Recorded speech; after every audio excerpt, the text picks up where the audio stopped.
In a world where fashion shifts by the season, Amish women quietly continue a craft untouched by time. Their dresses, hand-stitched from start to finish, are more than garments, they're expressions of belief, devotion, and identity. Every fold, every thread, speaks of a world where clothing holds meaning far deeper than style. These dresses aren't made to impress the outside world. They are quiet declarations of faith. Each stitch is a choice, to turn away from modern vanity and live by sacred values. While the outside world chases trends, the Amish preserve a style unchanged for centuries. And hidden within those modest folds are messages only members of the community truly understand. The secrets start with the fabric, tested not by machines, but by hand. No catalogs or brand names here. Amish women scratch the cloth with their fingernails, stretch it, press it between palms, feeling for strength that will last years. Those plain blues, purples, and greens, each shade sends a message about age, community, even marital status. To the untrained eye, it's just simple fabric, but to them, it's a code, and astonishingly, they can judge a fabric's decade-long durability in a single touch. Then come the patterns, not store-bought templates, but heirlooms passed down through generations, tucked away in cedar chests like family treasures. It begins with tools that whisper of the past, scissors dulled by generations of use, thimbles polished by time, pincushions sewn by great-grandmothers. These are not just tools, but heirlooms. On wooden kitchen tables, where meals are shared and prayers are said, fabric is carefully laid out and cut with quiet precision. Before a single stitch is made, many Amish women pause in silent prayer. This moment transforms the act of sewing into something sacred. With every pull of the needle, they aren't just making a dress, they're honoring faith, family, and generations of tradition. Forget measuring tapes. Just a plain string guides their hands. Yet the accuracy achieved rivals that of any tailor's shop. They arrange patterns with almost mathematical instinct, minimizing waste long before zero waste became a trend. And within some of these old paper patterns, mysterious coded markings, a private language, passed quietly from mother to daughter, never revealed to outsiders. The stitching itself is a marvel.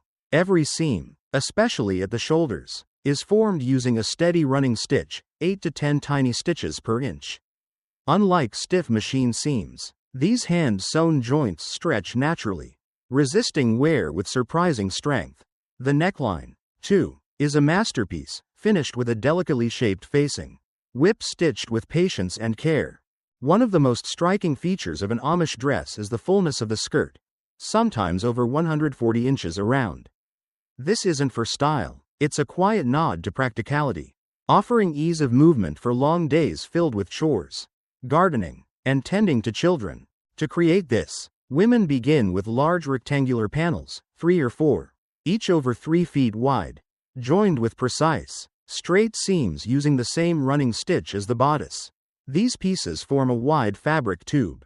The top edge is then carefully gathered with a technique that gives the skirt its graceful, flowing volume. The sleeves begin as simple rectangles too, but they're far from plain. A double row of running stitches is used to gather the top edge, creating soft fullness across the shoulder, room for movement while preserving modesty. The neckline, finished with a facing turned inward and secured with nearly invisible blind stitches.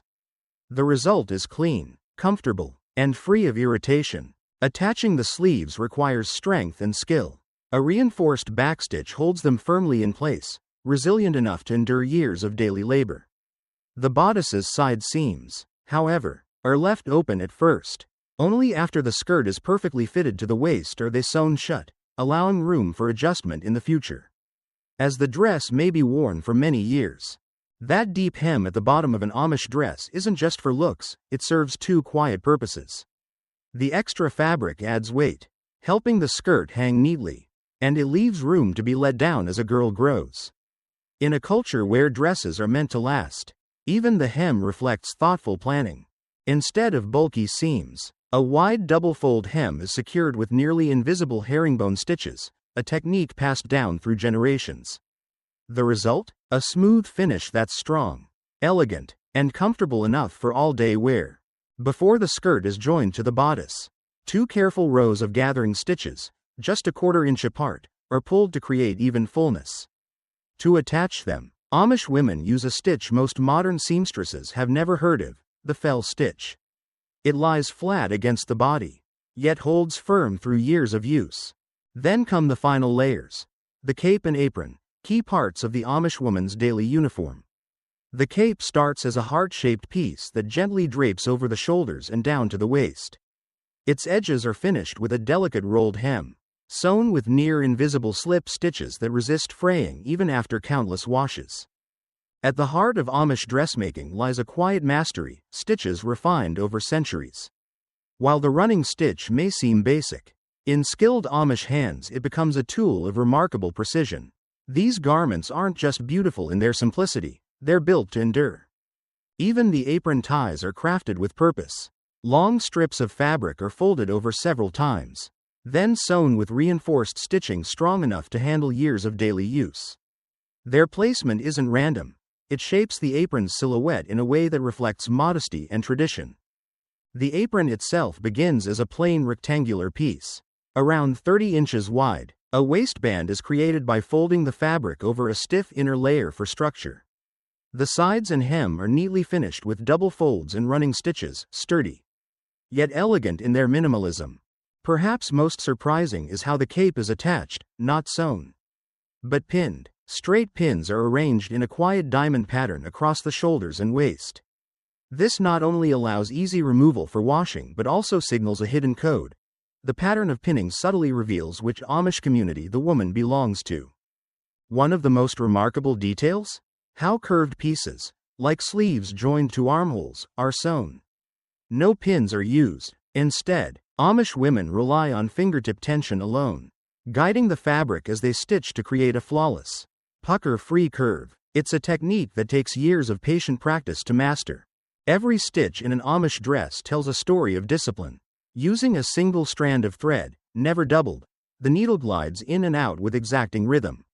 Each stitch is a perfect eighth of an inch, requiring a steadiness that only comes from years of repetition.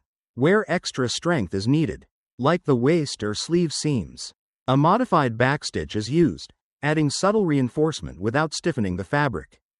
Blind hemming is another quiet art. For hems on skirts or sleeves, the needle catches just a thread or two from the outer layer, leaving nearly invisible stitches that still hold firm after countless wears and washes. A detail most would never notice, but one that makes all the difference. Gathering follows rules refined over generations, 2 inches of fabric reduced to 1. The result must be both precise and gentle. 2 rows of gathering stitches are laid a quarter-inch apart, then drawn up with even tension, forming soft, even pleats that shape the dress without disrupting its modesty. And perhaps most symbolic of all, Amish dresses have no zippers, no buttons, no hooks or snaps. These closures are seen as too worldly, too fragile. Instead, the simplicity of straight pins or ties speaks volumes about their values, strength, humility, and timeless design. Tucked quietly into the side seams or pockets, practical, hidden, and essential. Each begins as a simple rectangle, inserted mid-seam and anchored with reinforced stitches. Once secured, the pocket is finished with overcasting to keep it from fraying, no matter how many years it's used. Most dresses have 2, perfectly placed at hand level, designed for work, not fashion. What makes these garments even more thoughtful is how they're built to grow with the woman who wears them. Seam allowances are intentionally generous. Stitch lines are strategically placed. Over time, as a body changes, the dress can be let out or reshaped, quietly adapting without needing to be replaced. Closures? No zippers, no buttons. Instead, a remarkably effective system of straight pins, used for generations. Along the center front or back of the dress, pins are placed exactly 2 inches apart. Each one enters the fabric horizontally, then is turned vertically and reinserted. It locks in place and stays put through a full day's work. But even pin direction is customized. Right-handed women insert theirs from right to left, left-handed women the opposite. This small detail ensures the dress can be fastened independently and comfortably. Even the cuffs show this same blend of simplicity and function. Rather than a basic hem, the edge is faced, reinforced to hold shape through years of wear. And like the main closure, cuffs are pinned, not stitched shut. Why? So they can be opened fully, for better cleaning and easier ironing.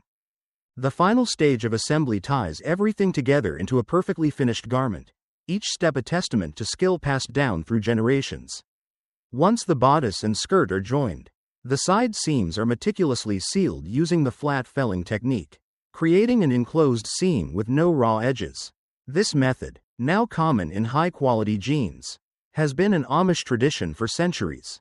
Flat felling begins with sewing a regular seam, then trimming one side shorter. The longer edge is folded over and stitched down. It's a technique that not only adds durability but also enhances comfort, making sure there's no roughness against the skin. After assembly, the dress is pressed carefully using irons heated by wood stoves, common in traditional Amish homes. This pressing does more than smooth the fabric, it sets the stitches, adding strength and structure. Special wooden tools are used to press hard to reach areas like sleeve caps without leaving creases.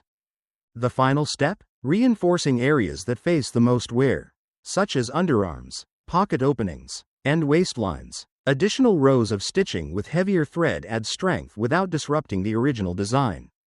Each dress undergoes one last inspection to ensure every seam is secure, every stitch in place, ensuring the garment will last for years to come. Perfection is the goal. If any detail doesn't meet community standards, it's patiently redone. There are no shortcuts in Amish dressmaking. What's truly remarkable is how the final garment achieves a perfect balance of form and function. Despite its utilitarian role, the proportions follow timeless design principles: the waistline's placement, sleeve width, and skirt-to-bodice ratio, all creating a silhouette that has remained elegant for centuries. This dressmaking tradition isn't static, it lives and breathes, subtly evolving with each generation. The changes are so small they're nearly invisible to outsiders: tighter threads, slight variations in seam allowances, or adaptations for newer fabrics.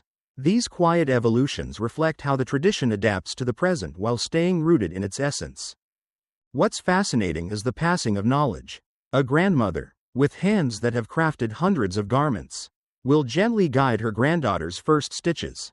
Mothers don't just teach sewing, they teach the meaning behind each stitch, weaving in lessons of simplicity and devotion. Within the community, each woman may develop a specialty. Some excel at perfect gathers, others at creating flawless seams. These skills are shared, respected, and passed on, forming a network of knowledge that stretches across households, strengthening the tradition with each generation. The connection to these dresses runs deeper than most can imagine. Many Amish women can instantly recognize who made a dress, simply by examining the stitching or pattern. It's like seeing the handwriting of a mother, aunt, or friend woven into the fabric. After someone passes, these dresses are often kept, with scraps repurposed into quilts or children's clothes, carrying the maker's presence through generations. What may seem like uniformity to outsiders holds rich variation within strict boundaries. It's a perfect metaphor for Amish life itself, where individual expression thrives within the community's shared values. Each dress is both the same as every other one and completely unique, a paradox sewn into every stitch. As we've traced this centuries-old process, one truth becomes clear: these dresses are more than just clothing. They represent a way of life, where craftsmanship, faith, practicality, and community blend seamlessly. In today's world, where fashion is disposable and the average garment is worn just 7 times, these dresses often last for decades. The skills learned in their creation, patience, precision, resourcefulness, translate into every part of Amish life. A young girl learning to stitch is also learning life's philosophy through her hands, embracing values that will guide her throughout her life. What's perhaps most surprising is how many principles of this tradition mirror what modern society is only now beginning to seek: sustainability, mindfulness, connection to the process, rejecting wasteful consumption. These women have practiced these values for centuries, while the outside world is just catching up. As the final pin is placed and a new dress joins the others in a simple wardrobe, it symbolizes more than completed work. It represents the continuation of a way of life. In every stitch, there's a quiet resistance to disposability and disconnection, a tangible reminder that some traditions hold wisdom worth preserving in an increasingly transient world.